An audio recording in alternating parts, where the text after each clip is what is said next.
Yo, what's up guys? It's King Sean here, back with another video, and the season is 6 days away. The Commanders play their first game against the Buccaneers on Sunday. I'm super excited for that game. It's going to be a fun game to watch. Going to be obviously watching for a lot of things, but in today's video, I will be talking about 3 players that need to have big or breakout seasons for the Commanders this year. So, if you guys are new to my channel, leave a like down below, subscribe, turn on notifications. I'm on the 4K subs, so if you could, hit that sub button. I'd really appreciate it. And with that out of the way, let's get straight into the video. Alright, so the first guy we're going to go ahead and begin with here is Dyami Brown. This is a big season for Dyami Brown, alright? He has to have, maybe not a breakout season, but you know Dyami Brown, he puts up, what, like 100, 130 yards a season, which is just not going to cut it. Former third-round pick out of North Carolina back in 2021. He is always doing so good in the training camp and preseason, but when it just comes time for regular season, he just doesn't show out, which, you know, does suck. In his rookie season, obviously Taylor Heineke was his quarterback. Second season, he had 2 touchdowns in his second season. Both came from the Titans game, and I thought after the Titans game, to be honest, Dyami Brown was really gonna break out, but that just didn't happen, which sucks. So Dyami Brown, this is a big season. It's a make or break season for Dyami. All right, final year of his contract. If he sucks, then we got to move on from him. If he does good, and you know, good for Dyami, I would say is like maybe 500, 600 yards, and maybe like 4 to 5 touchdowns. Maybe we can bring him back.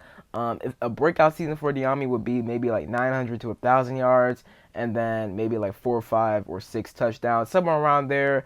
But I'm just expecting, at the very least, average or just good out of Dyami Brown, because he has a real quarterback now. And we thought last year, you know, us making Sam Howell the starting quarterback, they played together at North Carolina. So, you know, that connection right there would kind of get Dyami Brown going, but it just didn't.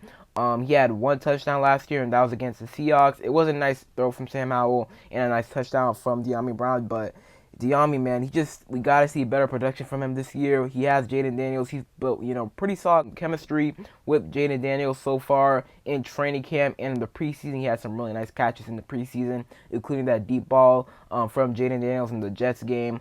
So, hey, man, the chemistry with Jaden Daniels is there. He's made nice plays in training camp. He beat out Jahan Dotson for the receiver 2 spot, but I just need to see it to believe it with Dyami. Now, I'm not saying, you know, he can't do it. I think Dyami Brown, he definitely can do it. He's capable of doing it. But, you know, I just got to see it to believe it, all right? Because Dyami has a handful of issues. You know, concentration drops were an issue last year. Creating separation has always been an issue throughout his entire career. He doesn't have the greatest route tree, but, you know, at North Carolina, they're really asking him to do one thing, and that is to go deep, run vertical routes, go routes, things of that nature. So, you know, Dyami Brown, those are some problems with him. But if Jaden Daniels can really, you know, get Dyami Brown going, Cliff Kingsbury and Jaden Daniels, and that would be really good, because Dyami Brown, he has talent. He just needs to unlock that talent, and hopefully Jaden Daniels and Cliff Kingsbury can. Next up, we have Benjamin St-Juste, and like Dyami Brown, Ben St-Juste is on the last year of his rookie deal, so like Dyami Brown, he's going to have a big year.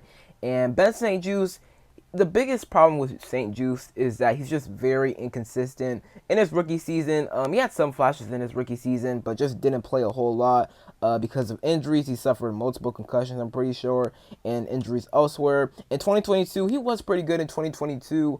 He had good games against the Eagles, Texans. I'm pretty sure he got injured in that Texans game, though. Only played, 12 games that season, started 12 games that season. So Benjamin St-Juste in 2022, he was actually not that bad. He was, you could say that he was locking some guys down, which is really good.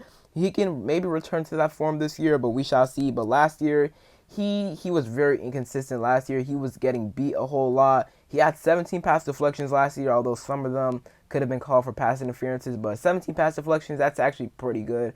I think he was like 4th in pass deflections last year with 17, so that is good. But he was getting beat a lot. He got called for a good amount of pass interferences, so we need better out of Benjamin St-Juste. He's probably going to be one of our starting cornerbacks this year. I mean, it's going to be him or Michael Davis, or you could say him or Emmanuel Forrest, Michael Davis on the other side. I'm not sure. If I had to guess, he's going to be one of our starting boundary cornerbacks, and then Michael Davis and Emmanuel Forrest will be fighting for the spot across from him. If I had to guess, it'll probably be Michael Davis. I mean, on our first depth chart, unofficial depth chart, We had Benjamin St-Juste and Michael Davis listed as our starting quarterbacks. That could change come week 1, which is in a week from now.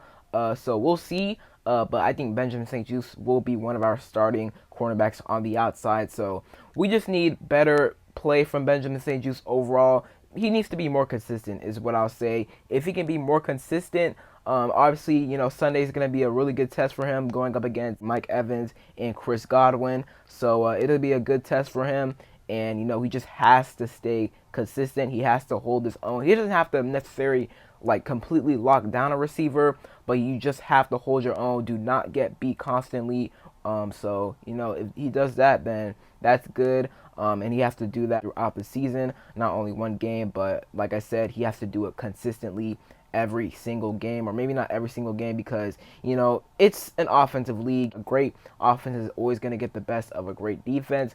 But if Benjamin St-Juste can just be consistent this year, then that will be really, really good. Last but not least, we have Emmanuel Forbes Jr.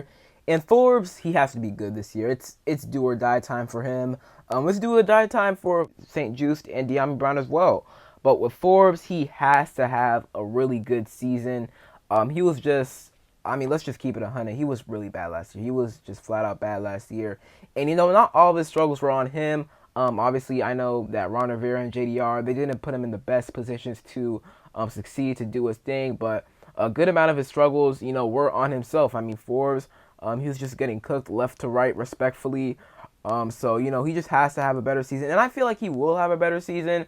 He was arguably the worst starting quarterback in the NFL last year. So, he can only go up. And, with us bringing Dan Quinn and Joe Witt Jr. here, two guys that are known for, turning young cornerbacks into really good cornerbacks. For example, Trayvon Diggs and Deron Bland. He had, 5 pick sixes last year, 8 total interceptions. So that's really good. And then Trayvon Diggs, he had 10 interceptions back in 2021. So, hey, man, they're known for this. And hopefully, they can do the same with Emmanuel Forbes and or Benjamin St-Juste. That would be amazing, especially Forbes, because he needs it. A lot of fans, they've been criticizing. He deserves the criticism. He was just really bad last year. He didn't look great in the preseason game against the Jets. He got scored on by a dude named Brownlee. Didn't see much of him versus the Dolphins. So hopefully Forbes can be better this season. He will be better this season, but the question is how much better.